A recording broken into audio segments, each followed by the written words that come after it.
राधे राधे, जय श्री कृष्णा। जय हो कार्तिक के राधा दामोदर भगवान की जय। आप सभी को कार्तिक मास की ढेरों शुभकामनाएं। प्रिय भक्तों, आज हम कार्तिक मास का 10वां अध्याय सुनेंगे। इस अध्याय में हम कार्तिक मास का 10वां अध्याय तो सुनेंगे ही, साथ ही इस अध्याय में वीलपत्र के महात्म्य और वीलपत्र के पेड़ की पूजा करने के महात्म्य को और व्रत की कथा को सुनेंगे। साथ ही इस अध्याय में हम कार्तिक मास के स्नान की पुण्य फल देने वाली पापनाशिनी एक कथा को सुनेंगे। इसलिए आप मेरे साथ अंत तक जरूर बने रहें।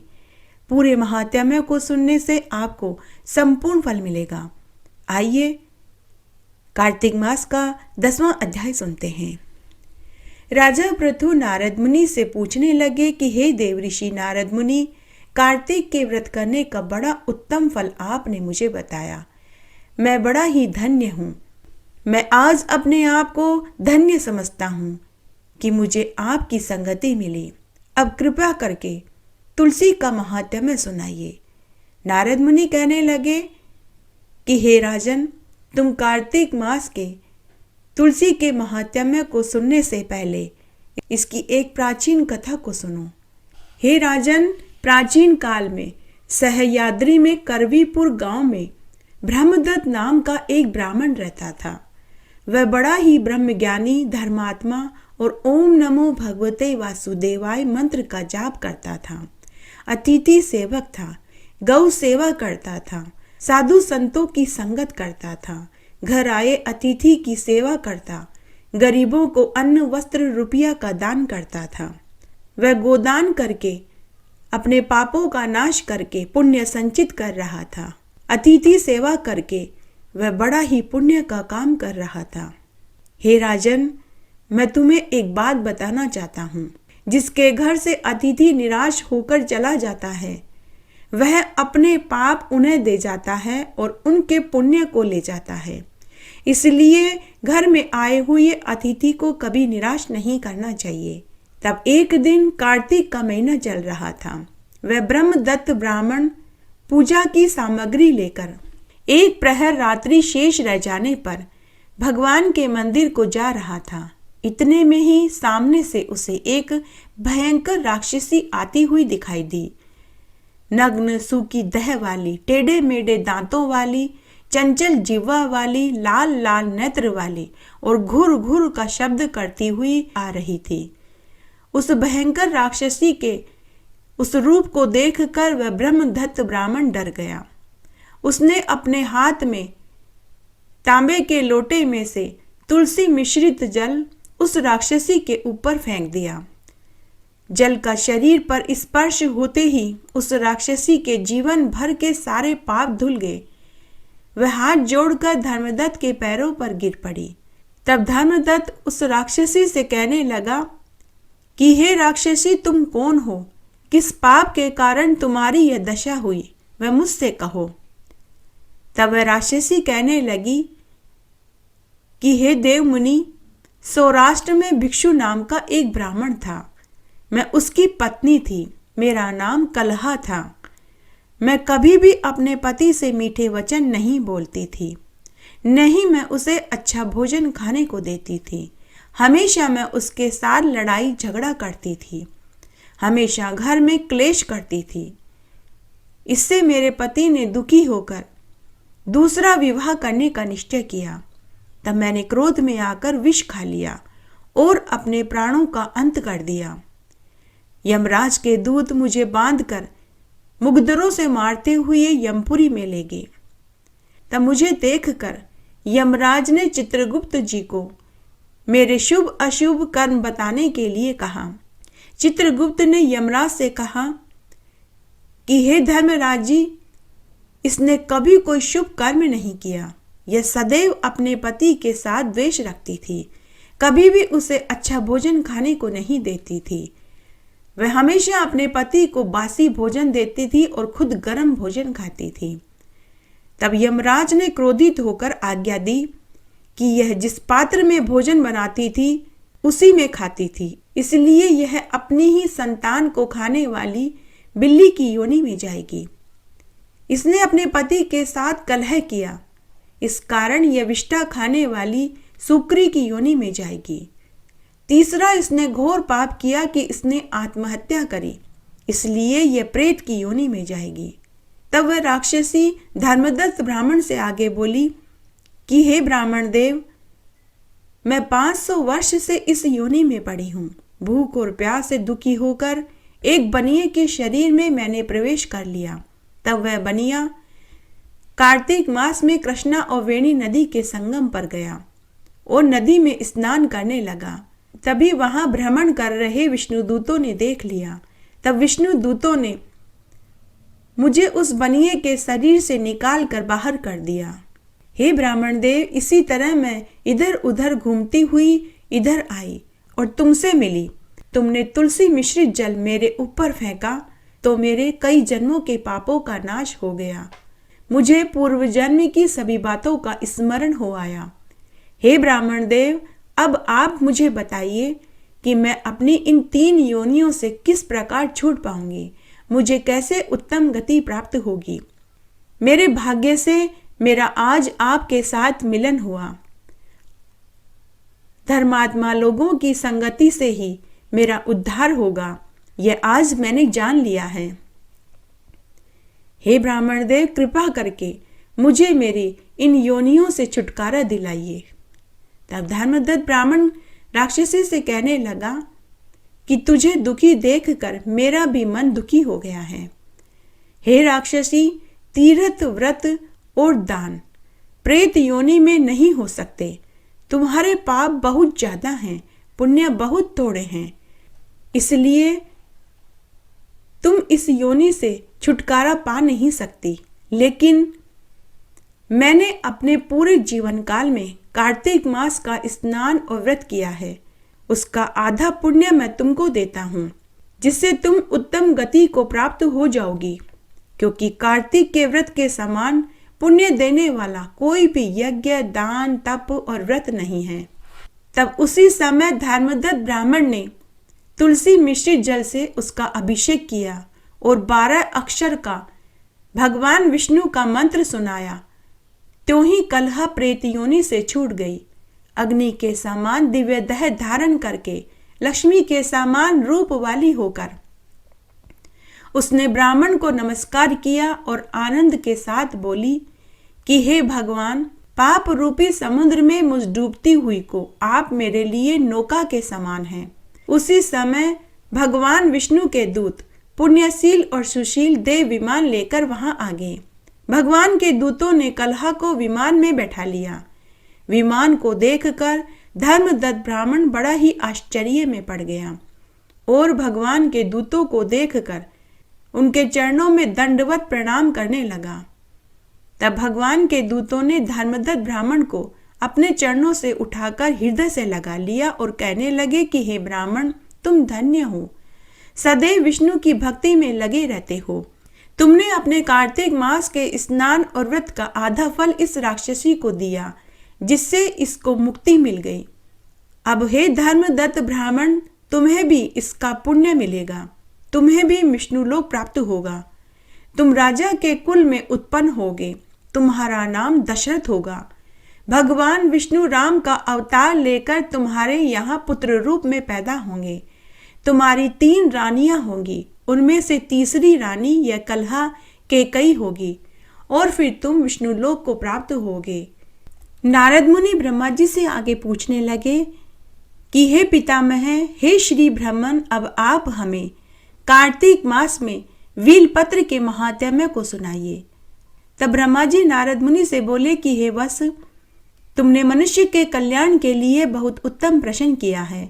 अब मैं तुम्हें कार्तिक मास में वीलपत्र के महात्म्य को सुनाता हूँ। वीलपत्र में लक्ष्मी जी का स्थायी वास होता है।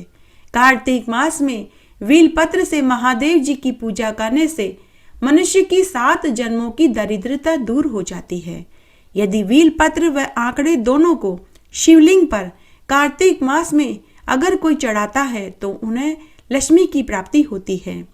कार्तिक मास में वीलपत्र के पेड़ के नीचे रोज घी का दीपक जलाया जाए तो भगवान शिव बहुत जल्द प्रसन्न हो जाते हैं और वे अपने भक्तों की सभी मनोकामनाओं को पूरी कर देते हैं।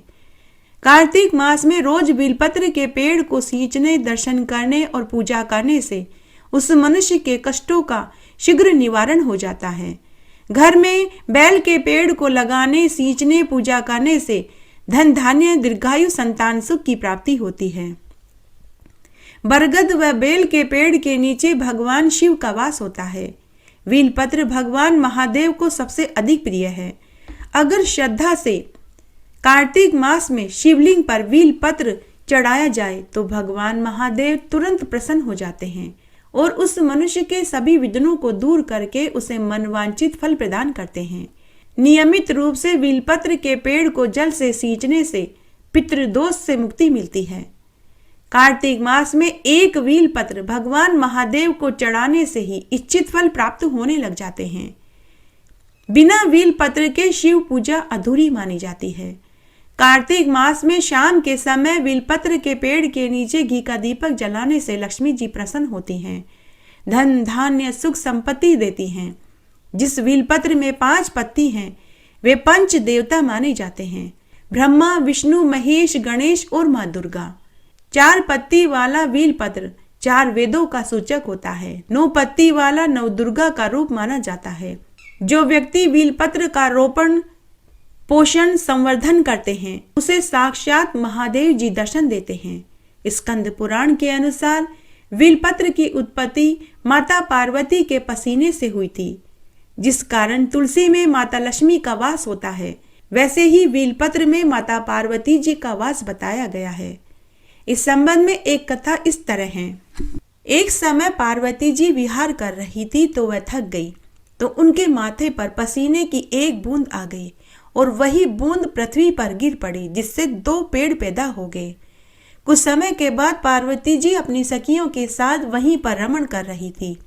उन्होंने बड़े ही विस्मय से अपनी दोनों सखियों जया और विजया से पूछा कि ये महान वृक्ष यहाँ पर कैसे आए। यह वृक्ष तो बड़े ही सुंदर दिखाई दे रहे हैं। तब जया ने कहा कि हे देवी, यह बेलपत्र का वृक्ष है। यह तुम्हारे ही पसीने की बूंदों से पैदा हुआ है। तब माता पार्वती जी बोली कि जो कोई भी बेलपत्र से मेरा और महादेव जी का पूजन करेंगे उनके अनेक जन्मों के पापों का नाश हो जाएगा। इन महान वृक्षों के पत्तों का जो कोई भी सेवन करेगा वह अवश्य पृथ्वी का राजा बनेगा। जो कोई भी श्रद्धा से बेलपत्र का मेरा और महादेव जी का पूजन करेंगे उनकी समस्त मनोकामनाएं उसी क्षण पूरी हो जाएगी। बेलपत्र के आगे के भाग को जो कोई भी खाएगा उसके हजारों पाप अपने आप नष्ट हो जाएंगे। जो बेलपत्रों से मेरा और महादेव जी का पूजन करेंगे वे कभी भी यम की यातना को नहीं भोगेंगे तथा तीनों प्रकार के कायिक, वाचिक, मानसिक सभी पापों से वे छूट जाएंगे। इतना कहकर पार्वती जी अपनी सखियों के साथ पुनः अपने लोक को चली गई। विष्णु भगवान कहते हैं कि बेलपत्र का पेड़ अत्यंत ही पवित्र और पापों का नाश करने वाला है। इसके मूल में साक्षात गिरजा देवी का वास है, स्कंद में दाक्षायणी देवी का, शाखाओं में माहेश्वरी देवी का, पत्तों में पार्वती देवी का, फल में कात्यायनी देवी का वास है।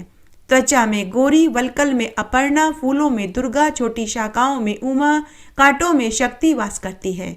जो इनके पत्तों से पूजन करता है उसके सभी मनोकाम सिद्ध हो जाते हैं। यही माहेश्वरी गिरजा मोक्ष को देने वाली है।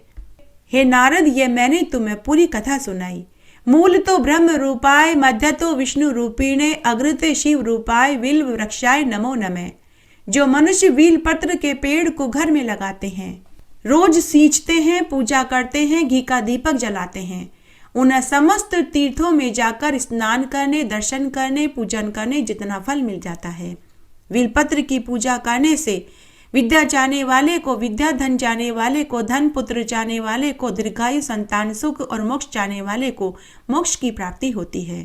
रोज कार्तिक मास में 1 लोटा जल बेलपत्र के पेड़ पर चढ़ाने से सारे पाप धुल जाते हैं। बैल के पेड़ की जड़ की मिट्टी मस्तक पर लगाने मात्र से कभी उसका अमंगल नहीं होता। बेलपत्र के पत्तों को तोड़ते समय ओम नमः शिवाय या श्री शिवाय नमस्तुभ्यम बोलना चाहिए, तभी पत्ता तोड़ना चाहिए।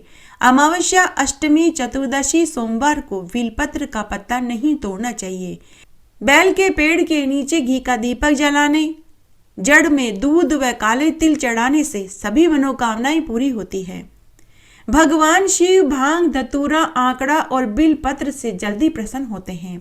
बिल पत्र एक मुखीय रुद्राक्ष जितना फल देता है। अगर कार्तिक मास में बेलपत्र को गंगाजल में डुबोकर बजरंग बली को अर्पित किया जाए तो समस्त तीर्थों का फल मिल जाता है। बेलपत्र को घर की तिजोरी में रखने से लक्ष्मी जी की प्राप्ति होती है। कहते हैं कि महादेव जी को 1000 कमल पत्र चढ़ाने से जो फल मिलता है वही फल एक बेलपत्र कार्तिक मास में शिवलिंग पर चढ़ाने से ही मिल जाता है। इसके संबंध में एक कहानी एक और है। वह इस तरह है कि एक बार एक भील रोज जंगल में राहगीरों को लूटता था, मारता था। यही उसकी आजीविका का साधन था। तब एक दिन राहगीरों को लूटने के इरादे से वह एक जंगल में पेड़ के ऊपर जाकर के बैठ गया, लेकिन उस दिन कोई भी राहगीर उधर से नहीं गुजरा। उस दिन शिवरात्रि थी। उस डाकू के द्वारा पूरा दिन भूखे प्यासे ही निकल गया। अनायास ही उसका शिवरात्रि का उपवास हो गया। वह भूख के मारे पेड़ की पत्तियों को तोड़ तोड़ कर नीचे गिराने लगा। वह जिस पेड़ पर बैठा था वह बेलपत्र का पेड़ था और उस पेड़ के नीचे एक शिवलिंग था जो पत्तियों से ढका हुआ था। वह भूख से व्याकुल था तो रोने लगा, तो उसके आंसुओं से शिवलिंग पर जल चढ़ गया। तब भगवान महादेव प्रसन्न हो गए और उस डाकू को दर्शन देकर बोले कि हे वत्स, आज शिवरात्रि के दिन तूने पूरा दिन अन्न जल ग्रहण नहीं किया, तेरा उपवास हो गया। तेरे आंसुओं से और बेलपत्र से तेरी पूजा हो गई। इससे मैं अति प्रसन्न हुआ। तू कोई वरदान मांग, मैं तुझे वरदान देने आया हूँ। इस तरह उस बहेलिये के जीवन भर के पाप धुल गए। यह है कार्तिक मास में महादेव जी पर बेलपत्र चढ़ाने का पुण्य। धन दौलत, खुशियां, सफलता, असफलता सब हमारे कर्मों का फल है। भूतकाल में हमने जो कुछ अच्छे बुरे कर्म किए हैं उसका फल हमें भोगना ही पड़ता है। भगवान की न्याय व्यवस्था बहुत सुनिश्चित है। अच्छे कर्म करने वालों को अच्छा फल, बुरे कर्म करने वालों को बुरा फल मिलता ही है। कल हमने जो कर्म किए उसका फल हम आज भोग रहे हैं। हम खुद अपना भाग्य लिखते हैं। प्रत्येक मनुष्य को उसके भाग्य के अनुसार फल मिलता है। कर्मों का फल भोगे बिना मुक्ति नहीं मिलती। इंसान जो करता है उसे वही फल मिलता है। अच्छे कर्म करता है तो अच्छा फल, बुरे कर्म करता है तो बुरा फल भोगना ही पड़ता है। पका हुआ फल कभी कड़वा नहीं निकलता, वह हमेशा मीठा ही निकलता है। कोई किसी के दुख का कारण नहीं होता, अपने ही कर्म होते हैं जिसकी वजह से दुख उठाने पड़ते हैं। आज हम जो कुछ भी हैं वह हमारे पिछले कर्मों की देन है। इसी को प्रारब्ध कहते हैं। अजगर करे न चाकरी, पंछी करे न काज, दास मलूक कह गए सबके दाता राम। लोभ, मोह और स्वार्थ से ऊपर उठे बिना सच्चे सुख की कल्पना नहीं की जा सकती। मेहनत से जो कमाया जाता है उसे ही हरि की इच्छा समझनी चाहिए। लोभ, मोह, माया, डाह सभी दुख देने वाले होते हैं, इनसे बचना चाहिए। त्याग और परहिस से बढ़कर कोई सुख नहीं। कभी किसी गरीब की मदद करें, प्यासे को पानी पिलाएं, भूखे को रोटी दें, अंधे को सड़क पार करके जो सुख की अनुभूति होती है उसका वर्णन तो किया ही नहीं जा सकता। किसी ने सच कहा है, कर्म वह आईना है जो हमें हमारा स्वरूप दिखाता है। एक छोटी सी कथा इस प्रकार है। एक बार एक व्यक्ति एक मार्ग से गुजर रहा था। उस मार्ग में उसे एक जामुन का पेड़ दिखाई दिया। जामुन का पेड़ देखा आंखों ने, लेकिन आंख पेड़ तक चलकर जा नहीं सकती थी। चलकर गए पैर जामुन तोड़ नहीं सकते थे। जामुन तोड़े हाथों ने, हाथ जामुन खा नहीं सकते थे। जामुन खाया मुंह ने। उसके बाद जामुन गया पेट में। लेकिन उस जामुन के पेड़ के मालिक ने उस व्यक्ति को मारा उसकी पीठ पर। गलती तो आंख ने करी थी, तो सजा भी आंखों को ही मिलनी चाहिए थी। तब वह व्यक्ति अपने गुरु के पास गया और पूछने लगा कि हे गुरुदेव, आज मैंने जामुन तोड़ कर खाए। जामुन तो मेरी आंखों ने देखा था, फिर मुझे मार पीठ पर क्यों पड़ी? क्योंकि जामुन आंखों ने देखा था तो सजा भी आंखों को ही मिलनी चाहिए थी। तो गुरु ने कहा कि पुत्र, सजा तो आंख को ही मिली है, लेकिन उस व्यक्ति को समझ में नहीं आया। उसने कहा, गुरुदेव मुझे अच्छे से समझाइए, मुझे समझ में नहीं आया। तब गुरु ने कहा कि पुत्र, माना कि डंडा तो पीठ पर पड़ा, लेकिन दर्द से रोई तो आंखें ही थी। अंत में सजा तो आंखों को ही मिली। मनुष्य स्वयं अपने कर्मों का स्वामी है, अपने कर्मों को ही वह विरासत में पाता है। जैसे शुभ अशुभ कर्म होंगे, परिणाम भी वैसे ही शुभ और अशुभ होंगे। भाग्य मनुष्य के अधीन है, वह जैसा चाहे अपना भाग्य बना सकता है। मनसा वाचा कर्मणा, कायिक वाचिक और मानसिक कर्म। कायिक कर्म वे होते हैं जो दिखाई देते हैं, जैसे किसी को शारीरिक पीड़ा पहुंचाना, मारना इत्यादि। वाचिक कर्म वे होते हैं जैसे गाली गलौज करना, अपशब्द बोलना, किसी के मन को ठेस पहुंचाना, यह वाचिक कर्म है। मानसिक कर्म अर्थात दूसरे के प्रति बुरी भावना रखना, यह मानसिक कर्म है। इनसे बचना चाहिए। आइए इस अध्याय में हम एक पौराणिक कथा सुनते हैं। द्वापर युग की बात है। रत्नपुर के राजा, जिनका नाम मयूरध्वज था, वे बड़े ही दानी, धर्मात्मा और भगवत भक्त थे। उनकी धर्मशीलता, प्रजावत्सलता तथा भगवान के प्रति प्रेम अतुलनीय था। वे हर एकादशी का और कार्तिक मास का उपवास और स्नान करते थे। उन्होंने अपने राज्य में बड़े बड़े यज्ञ, अनुष्ठान और धर्म कर्म किए। तब एक बार युधिष्ठिर ने अश्वमेध यज्ञ का आयोजन किया। उन्होंने यज्ञ के घोड़े को छोड़ा। उस यज्ञ के घोड़े की रक्षा अर्जुन और स्वयं श्री कृष्ण भगवान कर रहे थे। तब उस यज्ञ के घोड़े को राजा मयूरध्वज के पुत्र ताम्रध्वज ने पकड़ लिया और युद्ध में श्री कृष्ण व अर्जुन को मूर्छित कर दिया और यज्ञ के घोड़े को लेकर महल में आ गया और अपने पिता मयूरध्वज को पूरी बात बताई। पुत्र ने सोचा था कि उसके पिता इस बात को सुनकर बहुत खुश होंगे, लेकिन ऐसा नहीं हुआ। तब पिता अपने पुत्र से बोला कि पुत्र, तुमने कोई बुद्धिमानी का कार्य नहीं किया। तुमने श्री कृष्ण को छोड़कर घोड़े को पकड़ा। तुम मेरे पुत्र हो ही नहीं सकते। तुम तो बल्कि मेरे शत्रु हो, जो भगवान को छोड़कर घोड़े को पकड़ कर के लाए। ऐसा कहकर राजा मयूरध्वज पश्चाताप करने लगा। उधर जब अर्जुन और कृष्ण की मूर्छा टूटी तो भगवान ने पता लगा लिया कि यज्ञ के घोड़े को कौन लेकर गया और कहाँ लेकर गया। तब भगवान श्री कृष्ण ने अपने भक्त मयूरध्वज की परीक्षा लेनी चाहिए। भगवान श्री कृष्ण ने एक ब्राह्मण का रूप धरा और अर्जुन को अपना शिष्य बनाया और मयूरध्वज के महल में पहुंच गए। ब्राह्मण वेश में भगवान श्री कृष्ण को देखकर राजा मयूरध्वज ने अपने आसन से उठकर उनको प्रणाम किया। ब्राह्मण रूपी श्री कृष्ण भगवान का आदर सत्कार किया और आने का कारण पूछा।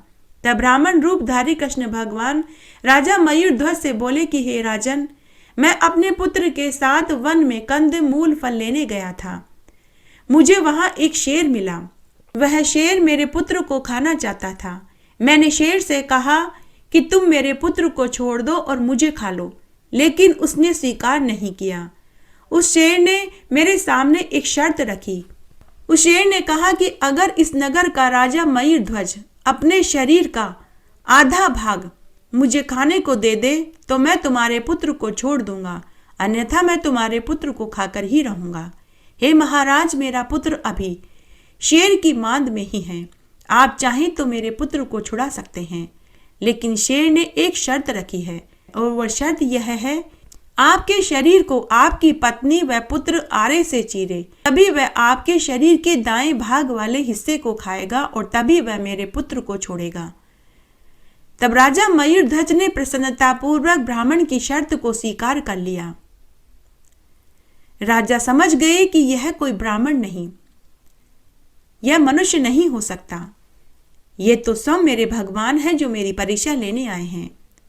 राजा मयूरध्वज ने ब्राह्मण रूपी श्री कृष्ण भगवान की शर्त को स्वीकार कर लिया, परंतु महल में बैठे हुए मंत्री, दरबारी, प्रजा के गणमान्य लोग सभी ने आपत्ति उठाई। तब राजा मयूरध्वज की पत्नी ब्राह्मण रूपी भगवान के चरणों में गिर पड़ी और बोली कि हे ब्राह्मण देव, मुझे शेर के पास ले चलिए। मैं उसका घास बनने को तैयार हूं, लेकिन आप मेरे पति को छोड़ दीजिए।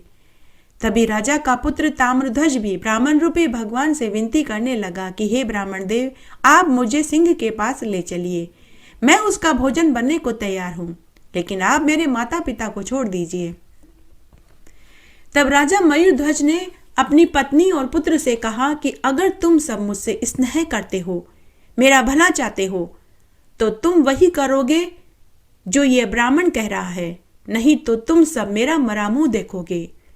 तब मयूरध्वज एक आसन पर लेट गए। गोविंद, मुरारी, मुकुंद आदि भगवान के कृष्ण के नाम की स्तुति करने लगे। तब मयूरध्वज की रानी और पुत्र को आरा पकड़ाया गया। जैसे ही आरे से राजा मयूरध्वज को चीरा गया तो राजा की बाईं आंख में से आंसू आ गया। तो बीच में ही ब्राह्मण रूपी भगवान ने राजा से कहा कि हे राजन, तुम्हारी बाईं आंख में से आंसू क्यों आया? शेर की तीसरी शर्त यही थी कि चीरा लगाते समय राजा की आंख में से आंसू नहीं आना चाहिए। शेर ने कहा कि जो दुखी होकर अपना अंग दान करेगा तो मैं नहीं खाऊंगा, इसलिए हे राजन तुम रहने दो, तुमसे यह काम नहीं होगा। राजा मयूरध्वज का आधा सिर कट चुका था। तब राजा ने ब्राह्मण रूपी भगवान श्री कृष्ण से कहा कि हे ब्राह्मण देव, मेरी बाईं आंख शरीर के कटने से नहीं रोई, यह तो इसलिए रोई कि मेरा दाहिना अंग ही ब्राह्मण के काम में आ रहा है, बायां अंग किसी काम का नहीं, इसी दुख से मेरी बाईं आंख रोई है। अपने परम प्रिय भक्त मयूरध्वज का विशुद्ध प्रभु भक्ति देखकर शंख चक्र गदाधारी चतुर्भुज रूपधारी पीतांबर पहने हुए मयूर मुकुट भगवान ने साक्षात प्रकट होकर उसे दर्शन दिए। राजा मयूरध्वज के शरीर को स्पर्श करते ही वह पहले जैसा सुंदर, हष्ट-पुष्ट और बलवान हो गया। राजा, रानी और उसका पुत्र भगवान के चरणों में गिर पड़े। भगवान ने राजा को वरदान मांगने को कहा। तब राजा ने भगवान के प्रति अपनी अविचल भक्ति मांगी तथा ऐसी कठोर परीक्षा अन्य किसी भक्त की न लेवे, यह वरदान भी मांगा। तब भगवान श्री कृष्ण राजा के यहाँ 3 दिन तक रहकर उसका आतिथ्य सत्कार स्वीकार किया और उसके बाद यज्ञ के घोड़े को लेकर चले गए। यह है भगवान श्री कृष्ण के प्रति भक्ति करने वाले भक्त की कहानी, जो आज हमने कार्तिक मास में सुनी। जो कोई भी इस महात्म्य को पढ़ता, सुनता या सुनाता है, उसकी सभी इच्छाएं भगवान राधा दामोदर पूरी कर देते हैं। कार्तिक की कहानी। एक बार लोभ, मोह, माया, क्रोध और भक्ति ने नारी का रूप धरा और एक नगरी में पहुंच गए और आपस में लड़ाई करने लगी। उनकी लड़ाई को बढ़ता देख पूरी नगरी वहां एकत्र हो गई। सबने उनसे लड़ाई का कारण पूछा। तब उनमें से जिस नारी का नाम लोभ था, उसने कहा कि मैं बड़ी हूँ। तब दूसरी औरत जिसका नाम मोह था, उसने कहा नहीं, मैं बड़ी हूँ। तब तीसरी महिला जिसका नाम माया था, उसने कहा नहीं, मैं बड़ी हूँ। तब चौथी महिला जिसका नाम क्रोध था, वह बोली कि इन सब से तो मैं बड़ी हूँ। तब पांचवी महिला जिसका नाम भक्ति था, वह चुपचाप खड़ी थी। वह उन चारों की लड़ाई को होते देख रही थी। इस तरह सभी ने एक एक करके कहा कि हम बड़े हैं। तब नगरवासी उन 5 महिलाओं को लेकर राजा के पास पहुंचे। उस समय राज दरबार लगा हुआ था। राजा के गुरु भी दरबार में बैठे हुए थे। तब नगरी के लोग राजा से बोले कि हे महाराज, ये 5 महिलाएं नगर के चौक में आपस में लड़ रही हैं। हम इन्हें लेकर आपके पास आए हैं। कृपया करके आप ही इनकी लड़ाई को सुलझाइए। तब राजा ने उन 5 महिलाओं से उनका नाम पूछा और लड़ाई का कारण पूछा, तो उन्होंने एक एक करके कहा। तब एक महिला बोली कि हे महाराज, मेरा नाम लोभ है। मेरे कारण ही सभी घर में धन जोड़ते हैं, लोभ करके धन जमा करते हैं, इसलिए मैं बड़ी हूँ। तब दूसरी महिला बोली कि महाराज, मेरा नाम मोह है। मैं सबसे बड़ी हूँ, क्योंकि मोह लगाव के कारण सभी लोग अपने परिवार, रिश्तेदारों, बच्चों और पति पत्नी से प्यार करते हैं। अगर मैं न हूँ तो इनमें आपस में लड़ाई झगड़े होने लगेंगे, इसलिए मैं बड़ी हूँ। फिर तीसरी महिला ने कहा कि महाराज, मेरा नाम माया है। मेरे कारण ही लोग धन दौलत गहने कपड़े बनवाते हैं, घर में धन इकट्ठा करते हैं। अगर माया नहीं होगी तो लक्ष्मी नहीं होगी। मेरे ही कारण लोग धनवान होते हैं, इसलिए मैं बड़ी हूँ। फिर चौथी महिला ने कहा कि महाराज, मेरा नाम क्रोध है। मेरे कारण ही घर के बच्चे स्त्रियां डर कर रहती हैं। मुझे देखकर सब आज्ञाकारी रहती हैं। घर में अगर मुखिया क्रोध करके रहता है तो सब उससे डर कर चुप रहते हैं और उसकी आज्ञा का पालन करते हैं, इसलिए मैं बड़ी हूँ। तब पांचवी स्त्री जो चुपचाप खड़ी थी, राजा ने उससे पूछा कि अरे तुम भी तो कुछ बोलो, तुम कौन हो, तुम्हारा नाम क्या है? तो पांचवी स्त्री बड़े ही नम्र स्वभाव से बोली कि महाराज, मेरा नाम भक्ति है। मेरे अंदर सभी गुण विद्यमान हैं। जिस घर में मेरा वास होता है वह निरोगी, पुत्रवान और धनवान होता है। पांचों स्त्रियों की बात सुनने के बाद राजा ने अपने गुरुदेव से कहा कि हे गुरुदेव, अब आप ही बताइए, अब आप ही इनका निर्णय कीजिए कि इनमें से कौन बड़ा है। सबकी नजरें गुरुदेव के ऊपर थी। कार्तिक का महीना चल रहा था। गुरुदेव ने राजा से कहा कि हे महाराज, कार्तिक मास का पवित्र महीना चल रहा है। आप पूरी नगरी में ये ढिंडोरा पिटवा दो कि पूरी नगरी कार्तिक मास में भक्ति करे, कोई भी लोभ, मोह, माया, क्रोध का आचरण न करे। इस तरह 1 महीने में ही पता चल जाएगा कि इन पांचों में से कौन बड़ा है। तब राजा ने पूरी नगरी में यह ढिंडोरा पिटवा दिया कि सभी लोग कार्तिक मास में स्नान और व्रत करें, लोभ, मोह, माया, क्रोध न करें, पूरे मास में भक्ति करें। तब पूरी नगरी के साथ स्वयं राजा रानी ने अपने मंत्रियों के साथ कार्तिक मास में भक्ति करी। 1 महीने तक कार्तिक मास का स्नान और व्रत किया। इस तरह 1 महीना कार्तिक का बीत गया। 1 महीने के बाद राजा ने वापस दरबार लगाया और उन पांचों स्त्रियों को दरबार में हाजिर होने की मुनादी करवाई। तो भक्ति को छोड़कर वहां और कोई नहीं आया। भक्ति को आया देखकर गुरुदेव ने भक्ति के चरण पकड़ लिए। वह भक्ति कोई और नहीं, स्वयं कार्तिक के राधा दामोदर भगवान थे, जो कार्तिक मास में लोगों की परीक्षा लेने आए थे। भक्ति रूपी भगवान ने सबको दर्शन दिए और आशीर्वाद दिया और अंतर्ध्यान हो गए। इसीलिए भगवान विष्णु ने भक्ति का रूप धारण कर कार्तिक मास में आए और सभी को कार्तिक मास में भक्ति करने का संदेश देकर चले गए। कार्तिक मास में भक्ति करने से पूरी प्रजा के साथ राजा, रानी और मंत्री सभी सुखी हो गए और इस जीवन के सभी सुखों को भोग कर मरने के बाद वैकुंठ को प्राप्त हुए। इसलिए कार्तिक मास में लोभ, मोह, माया, क्रोध मनुष्य को नहीं करना चाहिए। मात्र भक्ति ही एक ऐसा उपाय है जिससे भगवान को पाया जा सकता है।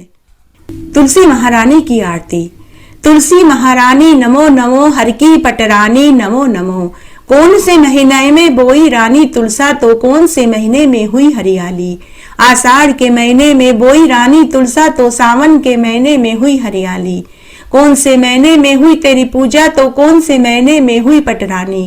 कार्तिक के महीने में हुई मेरी पूजा, तो मंगसर मास में हुई पटरानी। धूप दीप नैवेद्य आरती, तो पुष्पन की बरसा बरसानी। 56 भोग 36 व्यंजन, तो बिन तुलसा हर एक न मानी। जो कोई तुलसा को सवेरे गावे, तो श्री कृष्ण के दर्शन पावे। जो कोई तुलसा को दोपहर गावे, तो खीर कांड का भोग लगावे। जो कोई तुलसा को संध्या को गावे, तो श्री कृष्ण जी की आरती उतारे। जो कोई तुलसा को आधी रात को गावे, तो श्री कृष्ण जी के चरण दबावे। तुलसा महारानी नमो नमो, हर की पटरानी नमो नमो। जय हो तुलसी माता की जय।